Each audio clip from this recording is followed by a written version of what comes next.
इस शानदार क्लास में प्यारे साथियों, आज से आप सभी को इस चैनल पे, ये नया चैनल है, जितने भी बच्चे सब्सक्राइब नहीं किए हैं चैनल को, जल्दी से पहले चैनल को सब्सक्राइब करिए। प्रत्येक सब्जेक्ट का मैं खुद आकर के सारे सब्जेक्ट का आपको वो ऑब्जेक्टिव क्वेश्चन बताने वाला हूं जो आपके सीधे एग्जाम में आएगा। जो आपसे मैंने वादा किया था कि आपको 100% आपको स्कोर हम करवाएंगे, तो आपको बिल्कुल परेशान होने की जरूरत नहीं है। साथियों, आज हम लोग बात करने वाले हैं आपके बहुत ही खूबसूरत, बहुत ही शानदार साइंस के क्वेश्चंस पे, जो कि 80 में 80 क्वेश्चंस को आपको करके आनी है एग्जाम में। तो आज आपको उसी प्रकार से क्वेश्चन देखने को मिलेगा। ये सारा का सारा आपके पिछले कई वर्षों से पूछे गए क्वेश्चन, यानी कि क्वेश्चन बैंक से क्वेश्चन लिया गया है, आपके मॉडल पेपर प्रैक्टिस सेट से लिया गया है, जो कि अपने आप में बहुत ज्यादा खास है। तो मैं चाहूंगा कि आप प्लीज इसे शेयर कर दीजिए। एक बार मुझे बता दीजिए कि हमारी आवाज आपके पास पहुंच रही है ना। काफी सारे बच्चों को जानकारी नहीं है, तो प्लीज मैं आप सभी से कहना चाहूंगा यार, एक बार शेयर कर दीजिए और फटाफट से इस क्लास को हम लोग स्टार्ट करते हैं। एक बार प्लीज शेयर करिए, क्योंकि अचानक से ये फैसला हमने लिया है। तो आज के बाद से तो सारे बच्चों को पता हो जाएगा कब, जब आप शेयर करिएगा। तो फटाफट से शेयर करिएगा मेरे दोस्त। आइए बढ़ते हैं फटाफट से आज के इस शानदार क्लास में, बहुत मजा आने वाली है। चलिए दोस्त, सभी बच्चे कह रहे हैं कि स्टार्ट करिए सर, तो आइए बात करते हैं आज के सबसे बढ़िया और सबसे शानदार क्वेश्चन की। पहला क्वेश्चन जो है मेरे दोस्त, वो कह रहा है, बहुत ही खूबसूरत सा क्वेश्चन है कि फोकस दूरी 20 सेंटीमीटर अवतल दर्पण की वक्रता त्रिज्या क्या होगी। और यदि ये क्वेश्चन आपके एग्जाम में आता है तो ये बात याद कर रखना कि F बराबर क्या होता है आपका, F बराबर क्या होता है, R/2 होता है। क्या होता है, F बराबर R/2 होता है। यानी कि जो फोकस दूरी होती है वो वक्रता त्रिज्या क्या आदि होती है। इसमें पूछा क्या गया है कि वक्रता त्रिज्या क्या है। तो जो वक्रता त्रिज्या होती है, यानी कि जो R होती है, वो फोकस दूरी की दुगुनी होती है। बोलो मैं सही हूं? यस। तो जब हम सही है तो R का वैल्यू पूछ रहा है और यहाँ पे F का वैल्यू दी गई है, तो R निकालने के लिए क्या करेंगे, इसे 2 से गुणा कर देंगे। 10 दूनी 20 दूनी 40 हो जाएगा। यानी ऑप्शन क्या हो जाएगा सर, सी नंबर हो जाएगा। फटाफट से सही करना। और ये आपका जो है ना, जो नोट्स है, ये भी आपको मिल जाएगा मेरे दोस्त। तो एक बार प्लीज फटाफट से बताना और शेयर करना। चलिए आगे बात करते हैं। पूरे 80 क्वेश्चन आपको कराने वाले हैं। प्लीज एक बार शेयर करना, क्योंकि ये नया चैनल पे है और जितने बच्चे आ रहे हैं वो सब्सक्राइब जरूर करेंगे, ठीक है। जब तक सब्सक्राइब नहीं करेंगे इस चैनल का नोटिफिकेशन नहीं मिल पाएगा, फिर दिक्कत हो जाएगा। और डेली रात्रि 8 बजे, याद करना, डेली रात्रि 8 बजे हम आपको आएंगे और सारे सब्जेक्ट का क्वेश्चन लेके आएंगे। डन है मेरे दोस्त। अगला क्वेश्चन कह रहा है कि कांच के समांतर पट्टिका पर श्वेत किरण तिरछी आपतित होती है। कैसी आपतित होती है? तिरछी आपतित होती है। निम्नांकित में कौन प्रथम अपवर्तन के बाद घटित होगा। अब इसमें घटित होने के बाद होगा भाई साहब विचलन होगा। क्या हो जाएगा? विचलन हो जाएगा। यानी ऑप्शन क्या हो जाएगा मेरे दोस्त? ए नंबर हो जाएगा। आगे बढ़ते हैं, अगला क्वेश्चन। घरेलू विद्युत परिपथ में उदासीन तार का रंग जो होता है वह कैसा होता है? 4 ऑप्शन दिया गया। क्या कहोगे मेरे दोस्त? सबका जवाब आ रहा है कि सर काला हो जाएगा। बिल्कुल मेरे दोस्त, काला हो जाएगा। Option number C. फटाफट से करेंगे डेली एकदम प्रैक्टिस के तौर पर। और ये सारे के सारे क्वेश्चन आपके एग्जाम में आते हैं। आपको पता है कि मंटू सर की गारंटी कहीं ये नहीं होती है ना। चलिए आगे क्वेश्चन आपके एग्जाम, ये क्वेश्चन कहा जा रहा है कि किस युक्ति में विभक्त विलय परिवर्तन का कार्य करता है। जल्दी से बताना। 4 ऑप्शन है, फटाफट से बताइए और जल्दी से। बिल्कुल मेरे दोस्त, क्या हो जाएगा? ऑप्शन नंबर हो जाएगा विद्युत मोटर की। क्या हो जाएगा? विद्युत मोटर की। यानी ऑप्शन हो जाएगा ए नंबर। बहुत ही खूबसूरत। चलिए आगे बढ़ते हैं। आगे अगले क्वेश्चन की ओर बढ़ते हैं। अगला क्वेश्चन कह रहा है कि सौर ऊर्जा को सीधे विद्युत में बदलने वाली युक्ति को क्या कहते हैं। देखो, जो सौर ऊर्जा है उसे विद्युत ऊर्जा में बदलने की जो युक्ति होती है उसे हम लोग कहते हैं सौर सेल, ठीक है। और यदि आपसे पूछ दिया जाए कि जो पंखा वाला होते हैं यांत्रिक ऊर्जा को, ठीक है, किस में बदला जाए आपको, फटाफट से बताओ। विद्युत ऊर्जा में। तो देखो, यदि विद्युत ऊर्जा जो है, यानी कि जनरेटर क्या करता है, वो यांत्रिक घूर करके वो विद्युत को पैदा करता है। और जो बिजली आती है, वो जब बिजली आती है तो क्या होता है, विद्युत को यांत्रिक में बदल देता है, ठीक है। लेकिन यहां पे कह रहा है कि सौर ऊर्जा को सीधे विद्युत में परिवर्तित करने के क्या कहते हैं? सौर सेल कहते हैं, यानी कि सोलर कहते हैं। क्या हो जाएगा? वो सोलर। यानी ऑप्शन क्या हो जाएगा? सी नंबर हो जाएगा, जो आपके एग्जाम के लिए काफी ज्यादा महत्वपूर्ण है, ठीक है मेरे दोस्त। चलिए आगे बात करते हैं अगले क्वेश्चन की ओर। और आप लोग जवाब बताते रहिए, एक बार लाइक करके शेयर भी कर दिया करें फटाफट से, जल्दी से। चलिए अगले क्वेश्चन की बात करते हैं। अगला क्वेश्चन कह रहा है कि एक विद्युत बल्ब के तंतु का प्रतिरोध जो है 1200 ओम है। कितनी ओम है? 1200 ओम है। कह रहा है कि यह बल्ब 220 वोल्ट के विद्युत स्रोत से कितनी विद्युत धारा लेगा। अब देखो ध्यान देना, यहां पे क्या पूछा गया है? विद्युत धारा कितनी भी विद्युत धारा लेगा। तो विद्युत धारा लेने के लिए सबसे पहले आपको क्या है कि इसकी फॉर्मूला याद होनी चाहिए। आप सभी जानते हैं ओम के नियम से कि V बराबर क्या होता है? आई आर होता है, यही होता है ना? Yes sir. जब V बराबर आई आर होता है तो यहां से निकालना क्या? विद्युत धारा यानी कि R, तो R बराबर क्या हो जाएगा? V बटे आई हो जाएगा। Okay done. अब यहां पे इसमें क्वेश्चंस में देखोगे तो विद्युत धारा दिया गया है, कितनी दी गई है? 1200 ओम दी गई है, यानी R का वैल्यू है हम लोग का 1200 ओम। देखो बहुत ही खूबसूरत तरीके से आपको पढ़ना है, इसे समझना है। उसके बाद से यहां पे कह रहा है यह बल्ब 220 वोल्ट पर कार्य करेगा है, यानी कि इसके जो V का वैल्यू है वो भी दे दिया गया है 220। क्या दे दिया गया है? ये भी आपको दे दिया गया है 220 दे दिया गया है। ठीक है, पूछा क्या है? पूछा क्या गया हमसे? विद्युत धारा पूछा गया। ठीक है, विद्युत धारा पूछा है, यानी कि आई पूछा है। ठीक है, सॉरी माफ करना, इसे आई पूछा है ना। आई बराबर क्या हो जाएगा? तब V बट्टे आर हो जाएगा। माफ करना, आई पूछा है तो ये क्या हो जाएगा? V बट्टे आर हो जाएगा। तो यहां पे हम लोग आई निकालने के लिए V का मान रखेंगे। V का मान कितना है? 220 और 220 और R का वैल्यू कितनी है? 1200।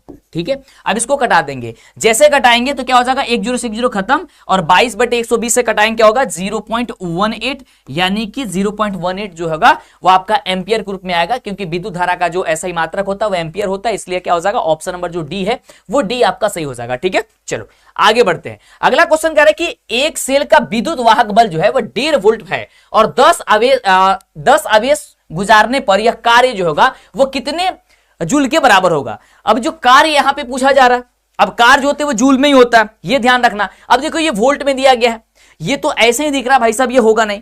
अब कितने कह रहा है कि कितने कार्य की जरूरत पड़ेगी, बताना फटाफट से, जल्दी से कमेंट करके, जल्दी से कमेंट करके बात करना। तो एक सेल अगर विद्युत वाहक बल से 1.5 वोल्ट का कार्य करता है तो ये 10 आवेश गुजारने पर फिर ये आपका 1.5 जूल के ही करीब बराबर हो जाएगा, यानी कि ऑप्शन हो जाएगा क्या चीज? सी नंबर हो जाएगा। ओके चलिए आगे बात करते हैं। कह रहा है कि इंद्रधनुष रंगीन क्यों होता है? जो इंद्रधनुष होता है देखते हो रंगीन दिखाई देता है आपको, यह ऐसा क्यों दिखाई देता है ये बताना फटाफट से, जल्दी से। डेली रात्रि 8 बजे जुड़ना आप सभी को, चलिए फटाफट से। तो ये रंगीन इसलिए दिखता है क्योंकि जल कण द्वारा श्वेत प्रकाश के बड़ विक्षेपण के कारण, यानी कि सीधी सी बात करते हैं, यदि बड़ विक्षेपण कर दिया गया हो तो वो उसके कारण कि बड़ विक्षेपण के कारण क्या है? ये दिखाई देता है, यानी कि ऑप्शन क्या हो जाएगा? ए नंबर जो है आपका सही जवाब हो जाएगा। अगला कह रहा है कि निम्नलिखित में नर युग्मक कौन है? अब इसमें से नर युग्मक कौन है? अंडाणु है, शुक्राणु है, गर्भाशय या फिलोपियन नलिका है? तो आप देखोगे ध्यान से तो अंडाणु जो है वो भी किस में होती है? लेडीज में होती है, यानी कि औरतों में होती है, लड़कियों में होती है। गर्भाशय जो है ये भी लड़कियों की पार्ट है, और फिलोपियन नलिका जो होती है वो क्या होती है? वो लड़कियों का पार्ट है। तो पुरुष की जो पार्ट क्या है ना, वो शुक्राणु है। क्या है? शुक्राणु है, यानी कि ऑप्शन नंबर बी हो जाएगा। ऑप्शन बी आपका बिल्कुल राइट जवाब हो जाएगा। आगे क्वेश्चन की ओर बात बढ़ते हैं। कह रहे कि परजीवी पौधा का एक उदाहरण क्या है? अब परजीवी पौधा क्या भाई? आप देखो कि परजीवी पौधा जो है वो अमरबेल होता है। क्या होता है? अमरबेल होता है, यानी कि ऑप्शन जो हो जाएगा मेरे दोस्त वो सी नंबर आपका जो है बिल्कुल ही सही जवाब हो जाएगा। ठीक है, आगे बात करते हैं। एक बार प्लीज इसे शेयर करना। हाँ सर प्लीज नोट्स जो है आपको मिल जाएगा, आप इसके परेशान मत होइए। ठीक है, आपको ये टेलीग्राम में हम आपको सेंड करवा देते हैं। ठीक है, जैसे ही क्लास खत्म होगी आपको टेलीग्राम में चली जाएगी। ओके चलिए आगे बात करते हैं कि द्विखंडन पाया जाता है। जो द्विखंडन होता है वो किस में पाया जाता है? देखो यहाँ पे है स्पंज में, हाइड्रा में, जीवाणु में, इनमें से कोई नहीं। तो जो द्विखंडन होता है वो आपका जीवाणु में होता है, यानी कि ऑप्शन क्या हो जाएगा? सी नंबर आपका बिल्कुल ही सही जवाब हो जाएगा। आगे बात करते हैं। अगला जो क्वेश्चन है वो क्वेश्चन हम लोग कह रहा है कि अग्नाशय से कौन सा हार्मोन स्रावित होता है? अग्नाशय से कौन सा हार्मोन स्रावित होता है? आप लोग फटाफट से कहना कि इंसुलिन होता है। क्या होता है? इंसुलिन होता है, यानी कि ऑप्शन नंबर जो हो जाएगा वो डी नंबर आपका बिल्कुल ही सही जवाब हो जाएगा। आगे बात करते हैं अगले क्वेश्चन की। अगला जो क्वेश्चन है वो हम सभी का, ये थोड़ा सा इधर से दिख नहीं रहा है ना। कह रहा है कि निम्नलिखित में से कौन रक्त का थक्का जमने के लिए उत्तरदायी होता है? अब रक्त के थक्का जमने के लिए सबको जानता है भाई साहब होता क्या है? तो वो होता है आपके, इसमें से कोई नहीं दिया गया, ऑप्शन हो जाएगा डी, प्लेटलेट होता है। क्या होता है? प्लेटलेट होता है। ऑप्शन क्या हो जाएगा? ऑप्शन नंबर इसमें डी हो जाएगा, इसमें कोई भी नहीं दिया गया। डन है, चलो आगे बात करते हैं।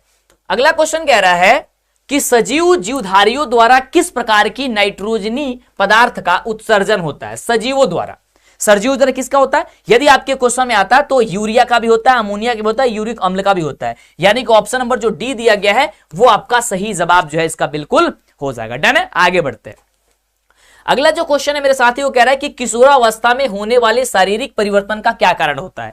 अब आप भी आप अपने आप में देखो कि आप अब तो नौजवान हो रहे हो, यानी कि किशोरावस्था में आप आ चुके हो, तो आप में कौन कौन सी चेंजिंग हो रही है देखोगे तो क्या क्या होती है भाई? यहां से टेस्टोस्टेरोन, थायरॉक्सिन और एड्रोजन, जिसमें से एड्रोजन और थायरॉक्सिन जो है ना वो आपका ये दोनों होता है, यानी कि ऑप्शन क्या हो जाएगा सर? डी नंबर सही हो जाएगा कि टेस्टोस्टेरोन और एस्ट्रोजन ये दोनों होता है, यानी कि ऑप्शन नंबर डी जो होगा वास का इसका चेंजिंग आपका होता है, या फिर आप कह सकते हैं मुछे आ जाना, इस प्रकार की जो होती है वो चेंजिंग होती है। चलो आगे बात करते हैं। कह रहे कि शरीर का संतुलन बनाए रखता है कौन? शरीर का जो संतुलन है वो कौन बनाए रखता है? चार ऑप्शन दिया गया, तो सेरिबेलम जो है ना वो शरीर का संतुलन बनाए रखता है, यानी कि ऑप्शन जो दिया गया है वो सी नंबर आपका बिल्कुल सही जवाब हो जाएगा। प्लीज इसे शेयर करना फटाफट से। चलिए आगे बात करते हैं अगले क्वेश्चन की। अगले क्वेश्चन का जवाब बताना। अगला क्वेश्चन मेरे दोस्त कह रहा है कि वायु का निरपेक्ष अपवर्तनांक वास्तव में होता है। वायु का जो निरपेक्ष अपवर्तनांक है वास्तव में क्या होता है? तो आप कहना कि वो 1 से अधिक होता है। कितना होता है? 1 से अधिक होता है, यानी कि ऑप्शन नंबर जो हो जाएगा वो डी नंबर आपका बिल्कुल सही जवाब हो जाएगा। आगे बात करते हैं अगला। चलिए अगला है कि आंख, नाक, कान, गला के चिकित्सक द्वारा उपयोग में लाया जाने वाला जो दर्पण है वो कौन सा है? अब देखो डॉक्टरों के रूप में कौन सा दर्पण का इस्तेमाल किया जाता है? आप सभी जानते हो अवतल दर्पण का। इसमें से देखो कौन सा अवतल है, यानी कि ऑप्शन नंबर क्या हो जाएगा? बी नंबर आपका सही जवाब हो जाएगा। यदि मैं आपसे पूछूं कि साइड मिरर के रूप में कौन सा दर्पण का उपयोग किया जाता है, तो साइड मिरर, यदि जब भी मैं पूछूं कि साइड मिरर के बारे में बता दो मेरे दोस्त, मिरर, तो साइड मिरर में कहना कि उत्तल दर्पण का उपयोग होता है। ठीक है, उत्तल दर्पण, सॉरी उत्तल दर्पण का उपयोग होता है। ठीक है, यदि मैं आपसे पूछ दूं कि गाड़ियों के हेडलाइट में किसका उपयोग होता है? गाड़ियों के जो हेडलाइट में, ठीक है, एक मिनट, एक फोन आ रहा है। हेलो, हाँ जी, जी सर बताएं। हाँ बताएं।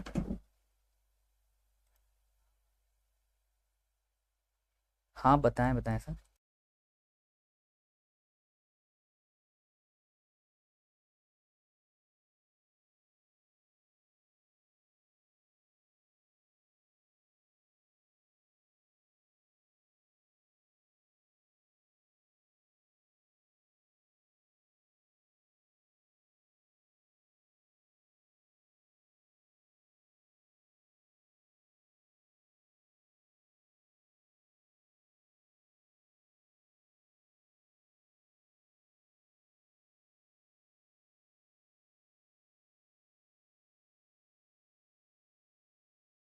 स्टार्ट करना। साथियों माफी चाहते हैं, एक ऐसे ही बेहुदा हरकत करने वाले का फोन आया था। अब बेहुदा हरकत इसलिए कह रहे हैं यार कि लोगों को इतना बेवकूफ आजकल समझा जा रहा है कि उसका कोई लिमिटेशन नहीं है। मतलब किसी तरीके से कहीं पे किसी का आईडी मिल जाए, उसे फोन कर को ये बोला जाए कि तुम्हारा ये चीजें हो गई है भाई, तुम ये कर लो, मोबाइल से ये कर लो, ताकि आपका सारा डेटा और सारा पैसा को गुल कर दिया जाए। ठीक है, उसी का फोन था। अब मेरे को पता है क्या बता रहा है इसने, कह रहा है कि आपके नंबर से बिजली बिल है आई है, तो आपका ऑनलाइन ये नहीं, आपकी मीटर बंद हो जाएगी। हमने कहा ऑफिस में आके बात कर लेंगे भाई। कह रहा है कि ऑनलाइन हो रहा है, आप ऑनलाइन कर दीजिए। भाई साहब ये रात्रि को 8 बजे 8:30 बजे, मुझे ये नहीं लग रहा है कि कौन सी ड्यूटी में बैठे हुए भाई तुम, कि तुम फोन किए जा रहे हो। हद होता है ना। कोई नहीं मेरे दोस्त, आगे बढ़ते। ऐसे ऐसे लोग होते हैं, आते हैं और करते रहते हैं परेशान, ताकि किसी भी तरीके के गलत तरीके से पैसा जो उसे कमा सके, है ना। फिलहाल हम लोग आगे बढ़ते हैं, आगे बढ़ते हैं। चलिए आइए, क्या समझा रहे थे आपको? चलिए, तो साथियों जैसा कि आपको मैंने बताया कि साइड मिरर के रूप में किसका दर्पण का उपयोग, कौन सा दर्पण होता है? तो उत्तल दर्पण का उपयोग होता है। अगर मैं पूछ दूं कि, अगर मैं आपसे पूछ देता हूं ये बात कि बताओ कि गाड़ियों के हेडलाइट में कौन सा प्रयोग होता है? हेडलाइट में, ठीक है, हेडलाइट, हेडलाइट में किसका उपयोग होता है? हेडलाइट में किसका होता है? तो कहना सर अवतल दर्पण का उपयोग होता है। ठीक है, अवतल दर्पण का उपयोग होता है। और देखो ये दर्पण का जो उपयोग है आपके एग्जाम में बहुत ज्यादा बार पूछा जाएगा, ये चीज ध्यान रखना। ठीक है, ठीक है, क्योंकि आपके एग्जाम में ये 2 नंबर में भी आता है कि उत्तल दर्पण और अवतल दर्पण में अंतर क्या है। तो अंतर लिखने के साथ साथ आप लोग को 3-4 जो है ना, इसमें जरूर इसके उपयोग लिखना होगा। ठीक है, या कई बार आता है कि उत्तल दर्पण क्या है, इसके उपयोग को लिखें, अवतल दर्पण क्या है, इसके उपयोग को लिखें। तो आपको उस तरीके से कर लिया जाएगा। ठीक है, डन, ओके। तो ये चीज आपको पता चल गई। और उसी प्रकार से नाक, कान, जो गले के डॉक्टर होते हैं वो अवतल दर्पण का ही उपयोग करते हैं। आगे मेरे दोस्त आगे बात करते हैं। अगला करें कि वेल्डिंग में किस गैस का उपयोग किया जाता है? आपके आसपास जो भी आपके होंगे गांव वगैरह में, तो उनसे पूछ रहा है, वो लोग वेल्डिंग करने के लिए गए हैं, बहुत सारे हम लोग बिहार के हैं तो वहां पे तो जाते ही हैं, तो उनसे पूछ रहा उन लोग कौन से गैस का यूज करते होंगे, तो उनको पता नहीं होगा, बस भी ये वो लोग ये जानते हैं हाँ इसका यूज किया जाता है, हाँ उसमें भी बहुत लोग सुपरवाइजर वगैरह के कार्य तौर पे होते हैं, तो उन लोगों को पता भी होता है। तो इसमें से वेल्डिंग की यदि जब भी बात किया जाता है कि वेल्डिंग में कौन से गैस का उपयोग किया जाता है, तो एथाइन गैस होती है जिसका उपयोग हम उन लोग जो है वो करते हैं। अगला क्वेश्चन कह रहा है कि एल्कीन का सामान्य सूत्र क्या होता है। अब इसको बड़ा बेहतर से समझने की जरूरत है। देखो, एक होता है एल्केन, एक क्या होता है, एक होता है एल्केन, एक होता है अल्कीन, ठीक है, और एक होता है अल्काइन। क्या होता है, अल्काइन होता है, ठीक है। अब इसको ध्यान से समझना, क्योंकि ये तीनों में से कोई भी आपका फॉर्मूला पूछा जा सकता है। अगर अल्कीन की पूछेगा तो फॉर्मूला होता है CnH2n प्लस का 2 होता है। अगर अल्कीन का पूछा जाता है तो CnH2n होता है, और अल्काइन का पूछा जाता है तो होता है CnH2n माइनस का 2 होता है। अब देखो, एक छोटा सा आपको ट्रिक बता देते हैं इसको याद करने का। जब भी पूछे CnH2n, ठीक है, तो फॉर्मूला क्या करना, दो जोड़ दो, दो छोड़ दो, दो घटा दो। यानी कि CnH2n में यदि दो जोड़ देते हो तो किसका वो सामान्य सूत्र हो जाएगा, एल्केन का हो जाएगा। अगर CnH2n में दो छोड़ देते हो, यानी कि इसको मिटा देते हैं, तो आपका अल्कीन का सामान्य सूत्र हो जाएगा। यदि इसमें से दो हम लोग माइनस कर देते हैं तो किसका सामान्य सूत्र हो जाएगा, ये आपका अल्काइन का हो जाएगा। डन है, क्या हो जाएगा भाई, अल्काइन का हो जाएगा। डन है, तो ये इस तरीके से याद करके रखना। इसमें पूछा क्या है, एल्कीन का, तो एल्कीन का क्या होगा, CnH2n हो जाएगा, यानी कि दो छोड़ दो तो CnH2n हो जाएगा। ऑप्शन नंबर हो जाएगा C नंबर। आगे बढ़ते हैं। अगला, निम्न में से कौन सा स्वच्छ ऊर्जा है। क्या स्वच्छ ऊर्जा की बात की जा रहा है। अब जब ऐसे प्रकार के क्वेश्चन आपके एग्जाम में आएंगे तो आप कंफ्यूज हो जाओगे, ठीक है। तो इसका सही जवाब हो जाएगा कि वो प्रकृति गैस है, ठीक है। क्या हो जाएगा, प्रकृति गैस। ऑप्शन नंबर हो जाएगा C। अच्छा, इंग्लिश में भी क्वेश्चन लेके आए, अच्छा इंग्लिश में भी, अच्छा चलो मैं कोशिश करता हूं आगे से इंग्लिश में भी टाइपिंग करा दूं, ठीक है। क्योंकि मुझे ऐसा लग रहा है कि बहुत सारे बच्चे जो है इंग्लिश मीडियम से हैं, तो इंग्लिश मीडियम के लिए हैं, तो आप परेशान मत होइए, मैं पूरी कोशिश करूंगा कि इंग्लिश मीडियम में लेकर आपको क्वेश्चन आ जाओ, ठीक है प्लीज। लेकिन रात्रि 8 बजे आपके लिए एक नई सफर शुरू किए हैं, ठीक है। आज रात अचानक से मैंने आपको बताया, काफी सारे बच्चों को पता नहीं होगा, प्लीज शेयर सब्सक्राइब कर लेना यार, चैनल को जल्दी से सब्सक्राइब कर लो। और रात्रि 8 बजे हम डेली आएंगे, 7 बजे आपकी जो वो चैनल है आपकी बिहार बोर्ड विद्याकुल, तो उस पे आप क्या आएंगे और इस पे आपको हम आपको 8 बजे आएंगे, ठीक है, ताकि आपके ऑब्जेक्टिव की तैयारी हो जाएगी। सारे सब्जेक्ट की बड़ा कंफ्यूजन है, आपको बड़ा दिक्कत, बड़ा परेशानी है कि सर मैथ की तो आप तैयारी करा देते हैं और सब्जेक्ट की टीचर करा रहा है, लेकिन सर आप भी कुछ जो है ऑब्जेक्टिव वगैरह लेके आइए ताकि बेस्ट हो सके। तो मैं भी आपके लेके कराऊंगा, कोई परेशानी नहीं होने वाली है। कह रहे कि हमारा शरीर किस पीएच परास के बीच कार्य करता है। हमारा शरीर जो है कितने परास के बीच कार्य करता है, बहुत ही सुंदर सा क्वेश्चन है, और इसका राइट जवाब हो जाएगा 7.0 से लेकर 7.8 के बीच कार्य करता है।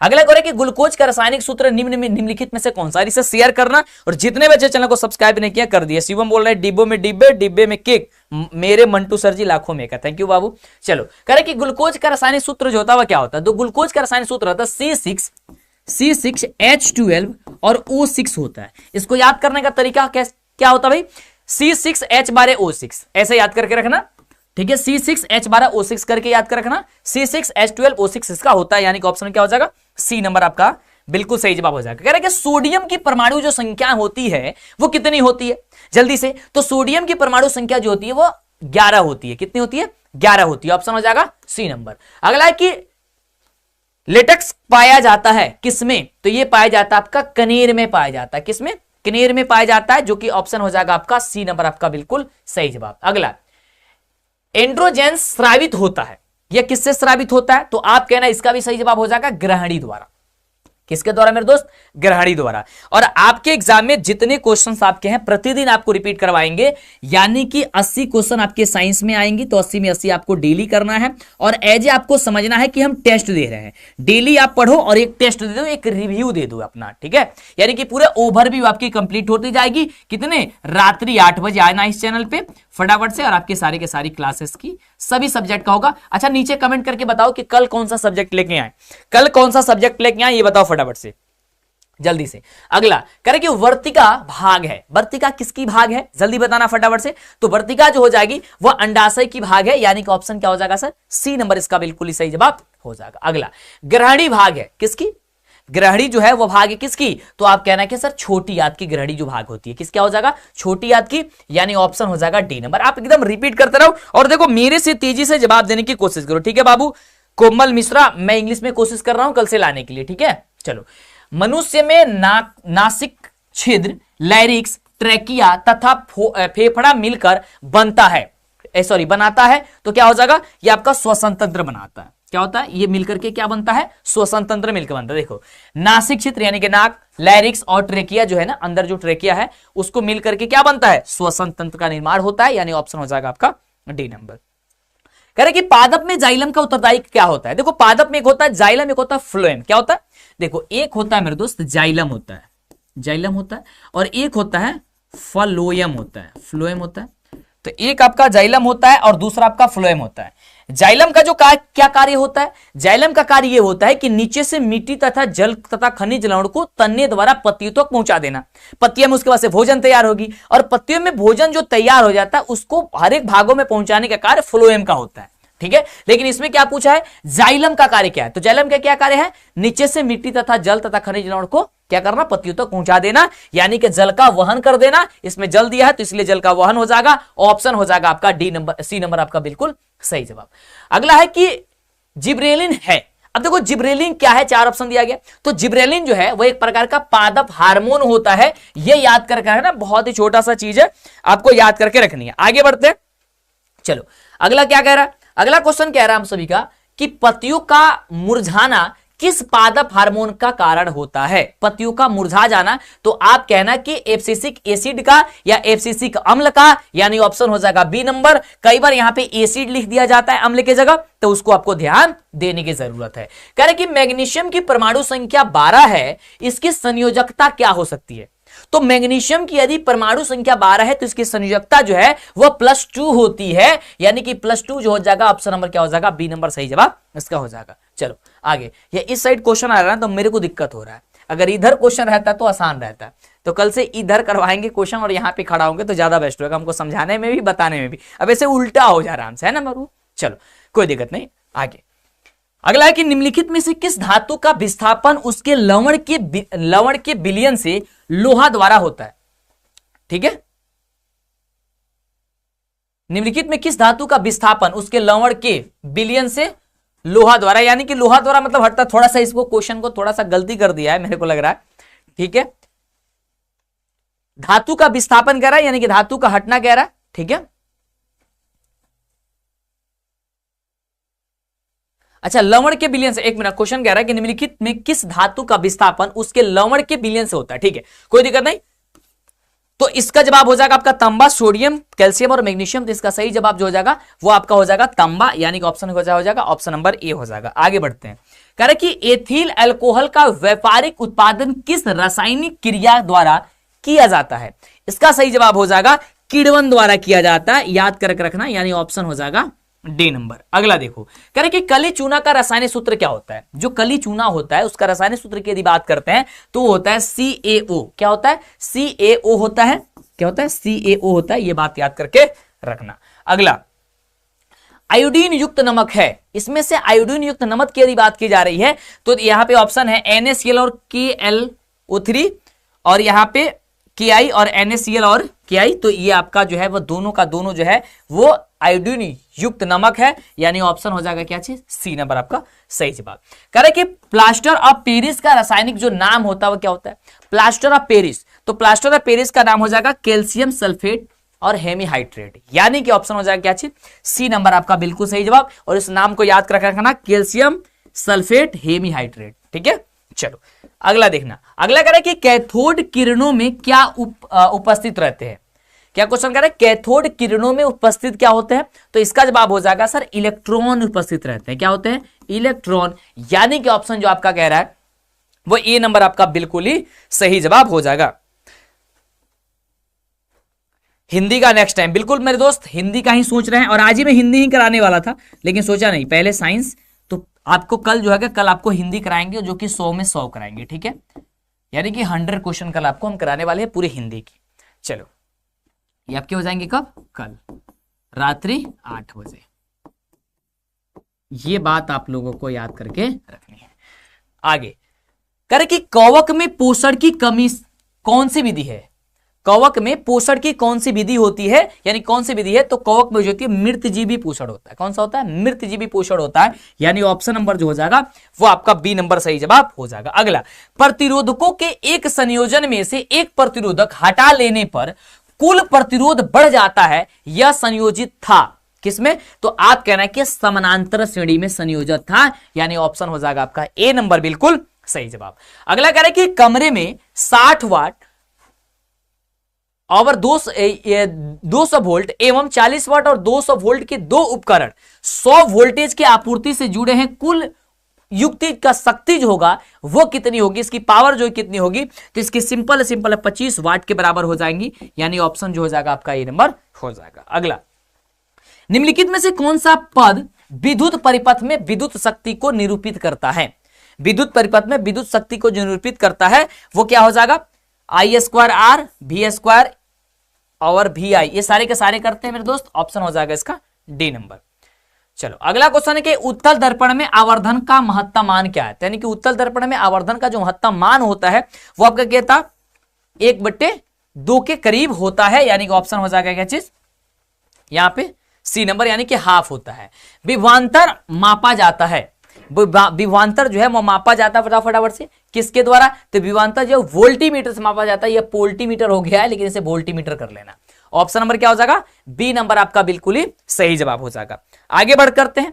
अगला मेरा दोस्त कह रहा है कि निम्नलिखित में कौन सा कथन सत्य है, इसमें से कौन सा कथन सत्य है आपको बताना फटाफट से, आपको 4 ऑप्शन दिए गए, तो इसका ऑप्शन हो जाएगा कि सी नंबर के एम्पियर बराबर वोल्ट वगे ओम होता है, ऑप्शन क्या हो जाएगा सी नंबर इसका बिल्कुल सही जवाब हो जाएगा। अगला, निम्नलिखित पदार्थों में चालक है, इसमें से चालक कौन है, अभ्रक, कांच, एल्युमिनियम, चीनी मिट्टी, तो आप देख पा रहे हो कि अभ्रक तो है नहीं, कांच तो है नहीं और चीनी मिट्टी तो है नहीं, तो इसका मतलब क्या हो जाएगा आंसर आपका सही हो जाएगा एल्युमिनियम हो जाएगा, नहीं ऑप्शन नंबर सी। नाभिकीय ऊर्जा प्राप्त करने के लिए निम्नलिखित में से कौन आवश्यक है, जल्दी से बताना फटाफट से, तो आप कहना यूरेनियम है, क्या हो जाएगा मेरे दोस्त यूरेनियम हो जाएगा, यानी कि ऑप्शन नंबर आपका जो बी है वो बी नंबर आपका सही हो जाएगा। रात्रि 8 बजे कल आपकी चलेंगी हिंदी की, डल है ओके मेरे दोस्त, कल चलेगी आपकी हिंदी की। आगे अगला है कि जीन शब्द किसने प्रस्तुत किया था, बहुत बढ़िया क्वेश्चन है, जीन शब्द किसने प्रस्तुत किया था, याद कर रखना कि जोहेंस ने जो है ना जीन का उत्पादन किया था नाम का, यानी कि आपका जीन शब्द का ऑप्शन हो जाएगा बी नंबर।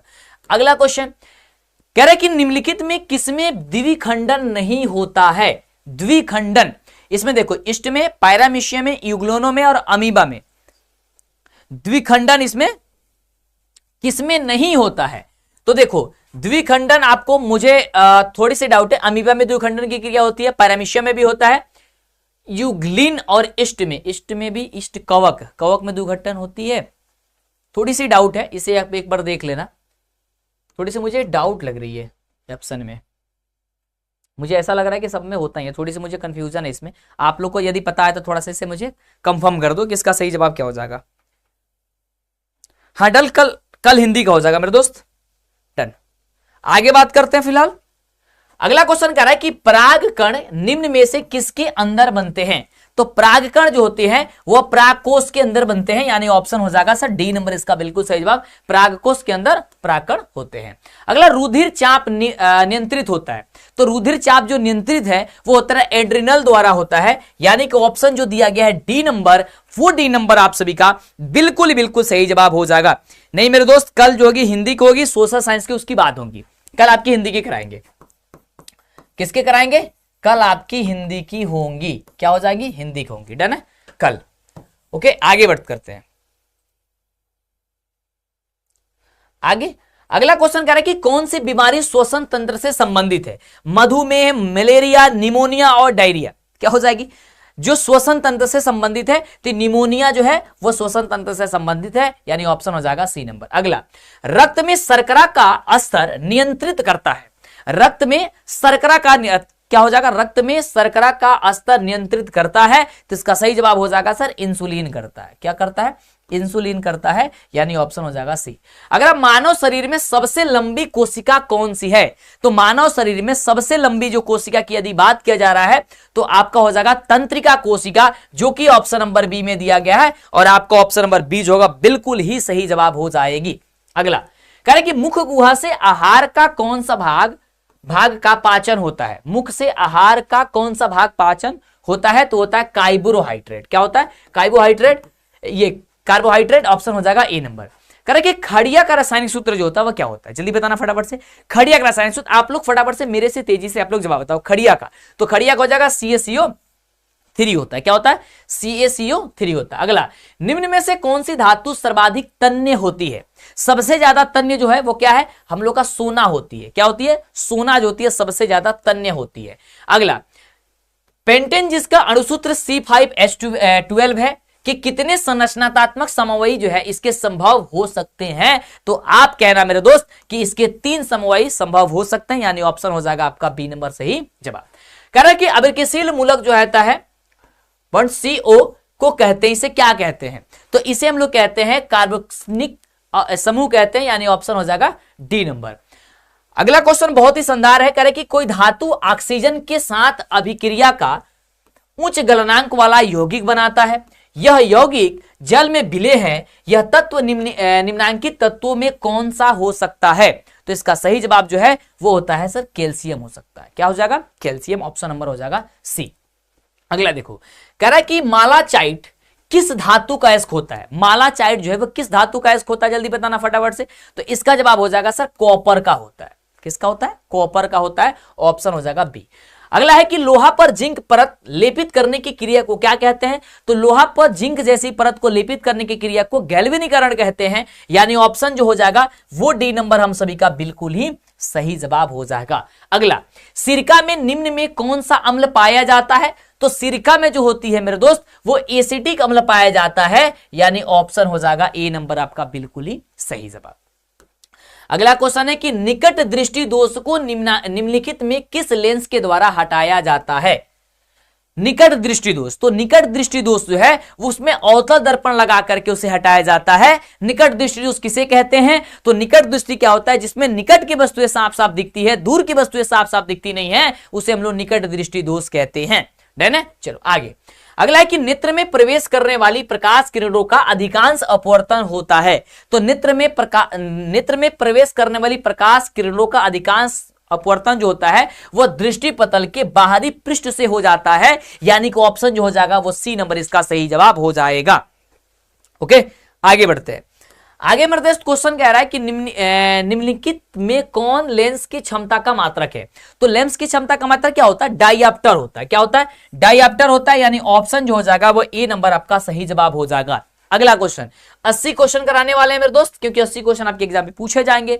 अगला, मानव नेत्र में किस प्रकार का लेंस पाया जाता है? तो मानव नेत्र में जो है वो पाया जाता है हम सभी का उत्तल लेंस पाया जाता है, यानी ऑप्शन जो हो जाएगा वो आपका ए नंबर सही जवाब हो जाएगा। अगला, हजामत के लिए किस दर्पण का उपयोग किया जाता है? तो हजामती दर्पण के लिए, यानी कि जहां हम लोग दाढ़ी और बाल बनवाने जाते हैं वहां पे अवतल दर्पण का उपयोग किया जाता है, क्योंकि उसमें तस्वीरें जो होती है थोड़ा सा पास में दिखती है, ताकि उसमें बाल के तिनके छूट ना जाए, यानी कि बाल छोटा छोटा छूट ना जाए, इसलिए अवतल दर्पण हो जाएगा। अगला, किसी वस्तु का अवतल दर्पण द्वारा बना प्रतिबिंब आभासी, सीधा तथा वस्तु से बड़ा पाया गया तो वस्तु की स्थिति कहां होनी चाहिए? अगर कोई वस्तु का अवतल दर्पण द्वारा प्रतिबिंब जो है वो कैसी प्राप्त हो रही है? आभासी प्राप्त हो रही है, सीधा तथा वस्तु से बड़ा पाया जा रहा है, तो इसका मतलब है कि दर्पण जो है वह दर्पण के ध्रुव तथा मुख्य फोकस के बीच उसे रख दिया गया है, तब ऐसा वो प्राप्त हो रही है। अगला मेरे दोस्त, अगला क्वेश्चन कि प्रकाश की किरण को मोड़ने की क्षमता को क्या कहते हैं? तो प्रकाश की किरण को मोड़ने की क्षमता को हम लोग कहते हैं लेंस की क्षमता। ठीक है, मोड़ने की क्षमता को क्या कहते हैं? लेंस की क्षमता कहते हैं। अगला, अवतल लेंस द्वारा प्राप्त प्रतिबिंब होता है। तो अवतल लेंस द्वारा प्राप्त जो प्रतिबिंब होता है वो कैसी होती है? तो वो छोटा भी होता है, सीधा भी होता है और आभासी भी होता है। ऑप्शन हो जाएगा इसका डी नंबर सही जवाब। अगला, कह रहे कि जिंक से अभिक्रिया कर रहा कौन? CuSO4, यानी कि जिंक कॉपर सल्फेट से अभिक्रिया करके बना जा रहा ZnSO4 और ये Cu। ऊपर दी गई रासायनिक अभिक्रिया किस प्रकार की है? अब आप ध्यान से देखोगे तो इसमें क्या है? जिंक से अभिक्रिया जब कर रहा है कॉपर सल्फेट, तो जिंक क्या कर रहा है? अधिक क्रियाशील है, इसके कारण कॉपर को हटा दे रहा है और हटा करके उसका स्थान खुद ग्रहण कर ले रहा है और कॉपर को कह दे रहा है कि तुम बाहर हट जाओ। और जब बाहर हटने की बात कर रहा है तो क्या कर रहा है, विस्थापित कर दे रहा है, तो इसे क्या कहेंगे, विस्थापन अभिक्रिया कह देंगे, यानी ऑप्शन हो जाएगा बी नंबर आपका बिल्कुल सही जवाब। यानी कि उस यौगिक से हटा, मतलब कि कोई तत्व जो है किसी यौगिक से उस तत्व को हटा करके और खुद वहां पे अपना स्थान ग्रहण कर लेता है, तो उसे विस्थापन अभिक्रिया कहते हैं। जैसे देख रहे हो यहाँ पे जिंक है, जिंक को कॉपर के साथ कॉपर सल्फेट से कर रहा है, तो कॉपर को विस्थापित कर देने क्या हटा दे रहा है, हटा करके खुद ZnSO4 बन जा रहा है। इसलिए आगे करें कि आधुनिक आवर्त सारणी में दाईं से बाईं ओर जाने पर परमाणु का आकार क्या होता है, तो उस समय परमाणु का आकार क्या होता है, बढ़ता है, यानी ऑप्शन हो जाएगा ए।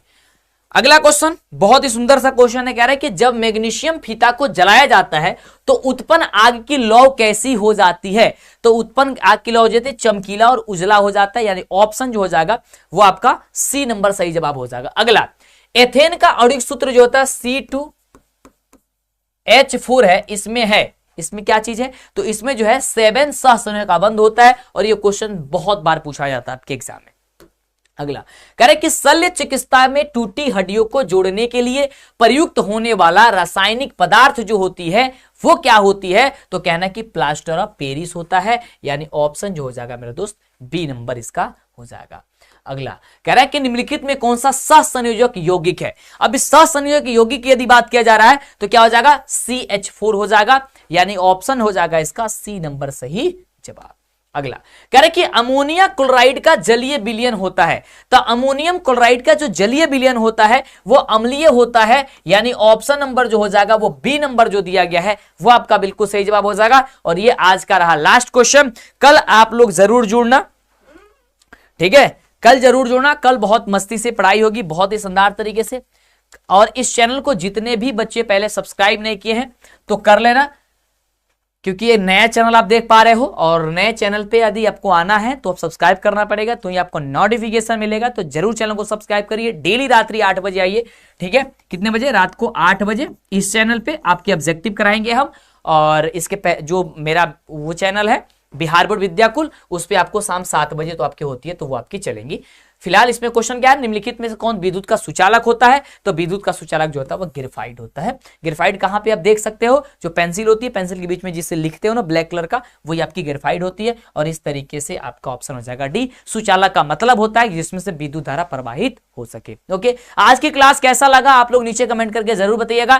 कल आपकी हिंदी की होंगी, कल नाइट में हिंदी की होंगी, आपको ये टेलीग्राम पे हम डलवा देते हैं, अभी नोट्स ले लेना जाकर के टेलीग्राम पे, ठीक है, कल रात्रि 8 बजे, ठीक है, इस चैनल पे आपको देखने को मिल जाएंगी क्लास। ओके साथियों, लव यू, मैं मिलता हूं आपसे सीधे।